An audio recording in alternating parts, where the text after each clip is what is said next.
دوستو، خداوند کا کلام آپ تک پہنچا ہے۔ پلیز لائک اور شیئر لازمی کیجیے۔ God bless you. مقدس متی کی انجیل اس کا 21واں باب۔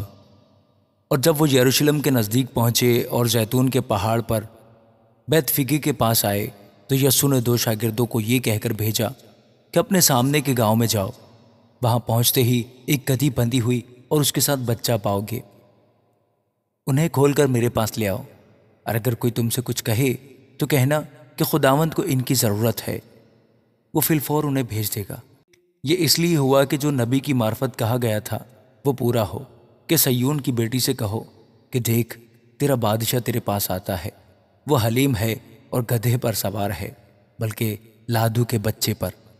بس شاگردوں نے جا کر جیسا یسوع نے ان کو حکم دیا تھا ویسا ہی کیا، اور گدھی اور بچے کو لا کر اپنے کپڑے ان پر ڈالے، اور وہ ان پر بیٹھ گیا۔ اور بھیڑ میں کے اکثر لوگوں نے اپنے کپڑے راستہ میں بچھائے اور اوروں نے درختوں سے ڈالیاں کاٹ کر راہ میں پھیلائیں۔ اور بھیڑ جو اس کے آگے آگے جاتی اور پیچھے پیچھے چلی آتی تھی، پکار پکار کر کہتی تھی، ابن داؤد کو ہوشانہ، مبارک ہے وہ جو خداوند کے نام پر آتا ہے، عالم بالا پر ہوشانہ۔ اور جب وہ یروشلم میں داخل ہوا تو سارے شہر میں ہلچل پڑ گئی، اور لوگ کہنے لگے، یہ کون ہے؟ بھیڑ کے لوگوں نے کہا، یہ گلیل کے ناصرت کا نبی یسوع ہے۔ اور یسوع نے خدا کی ہیکل میں داخل ہو کر ان سب کو نکال دیا جو ہیکل میں خرید و فروخت کر رہے تھے، اور صرافوں کے تختے اور کبوتر فروشوں کی چوکیاں الٹ دی، اور ان سے کہا، لکھا ہے کہ میرا گھر دعا کا گھر کہلائے گا، مگر تم اسے ڈاکوؤں کی کھو بناتے ہو۔ اور اندھے اور لنگڑے ہیکل میں اس کے پاس آئے، اور اس نے انہیں اچھا کیا۔ لیکن جب سردار کاہنوں اور فقیوں نے ان عجیب کاموں کو جو اس نے کیے اور لڑکوں کو ہیکل میں ابن داؤد کو ہوشانہ پکارتے دیکھا تو خفا ہو کر اس سے کہنے لگے، تو سنتا ہے کہ یہ کیا کہتے ہیں؟ یسوع نے ان سے کہا، ہاں، کیا تم نے یہ کبھی نہیں پڑھا کہ بچوں اور شیرخواروں کے منہ سے تو نے حمد کو کامل کرایا؟ اور وہ انہیں چھوڑ کر شہر سے باہر بیتنیہ میں گیا اور رات کو وہیں رہا۔ اور جب صبح کو پھر شہر کو جا رہا تھا، اسے بھوک لگی، اور راہ کے کنارے انجیر کا ایک درخت دیکھ کر اس کے پاس گیا، اور پتوں کے سوا اس میں کچھ نہ پا کر اس سے کہا کہ آئندہ تجھ میں کبھی پھل نہ لگے، اور انجیر کا درخت اسی دم سوکھ گیا۔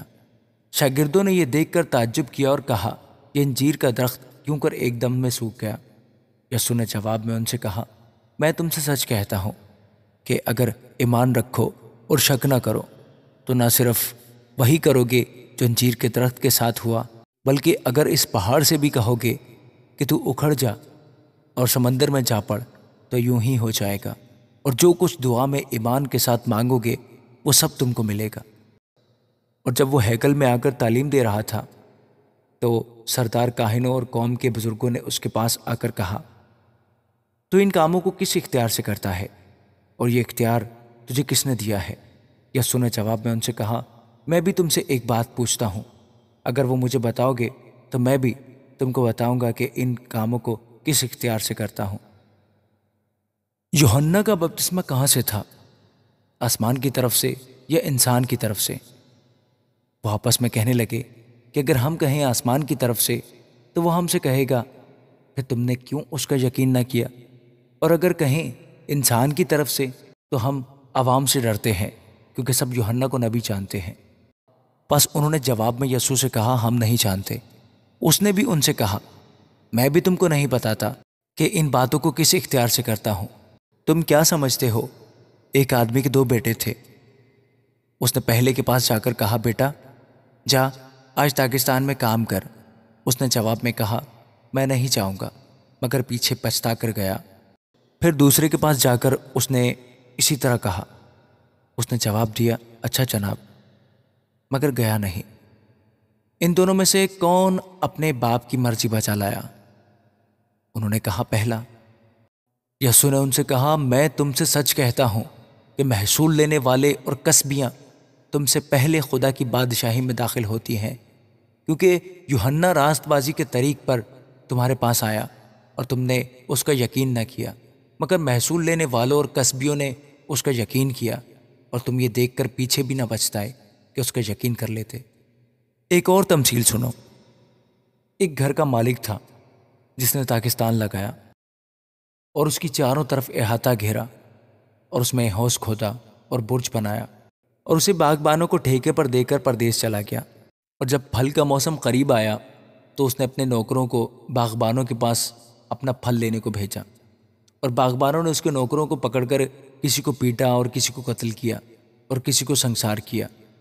پھر اس نے اور نوکروں کو بھیجا جو پہلوں سے زیادہ تھے، اور انہوں نے ان کے ساتھ بھی وہی سلوک کیا۔ آخر اس نے اپنے بیٹے کو ان کے پاس یہ کہہ کر بھیجا کہ وہ میرے بیٹے کا تو لحاظ کریں گے۔ جب باغبانوں نے بیٹے کو دیکھا تو آپس میں کہا، یہی وارث ہے، آؤ اسے قتل کر کے اس کی میراث پر قبضہ کر لیں، اور اسے پکڑ کر پاکستان سے باہر نکالا اور قتل کر دیا۔ پس جب پاکستان کا مالک آئے گا تو ان باغبانوں کے ساتھ کیا کرے گا؟ انہوں نے اس سے کہا، ان بدکاروں کو بری طرح ہلاک کرے گا اور باغ کا ٹھیکہ دوسرے باغبانوں کو دے گا جو موسم پر اس کو پھل دیں۔ یسوع نے ان سے کہا، کیا تم نے کتاب مقدس میں کبھی نہیں پڑھا کہ جس پتھر کو معماروں نے رد کیا وہی کونے کے سرے کا پتھر ہو گیا؟ یہ خداوند کی طرف سے ہوا اور ہماری نظر میں عجیب ہے۔ اس لیے میں تم سے کہتا ہوں کہ خدا کی بادشاہی تم سے لے لی جائے گی اور اس قوم کو جو اس کے پھل لائے دے دی جائے گی۔ اور جو اس پتھر پر گرے گا ٹکڑے ٹکڑے ہو جائے گا، لیکن جس پر وہ گرے گا اسے پیس ڈالے گا۔ اور جب سردار کاہنوں اور فریسیوں نے اس کی تمثیلیں سنی تو سمجھ گئے کہ ہمارے حق میں کہتا ہے، اور وہ اسے پکڑنے کی کوشش میں تھے، لیکن لوگوں سے ڈرتے تھے کیونکہ وہ اسے نبی جانتے تھے۔ آمین۔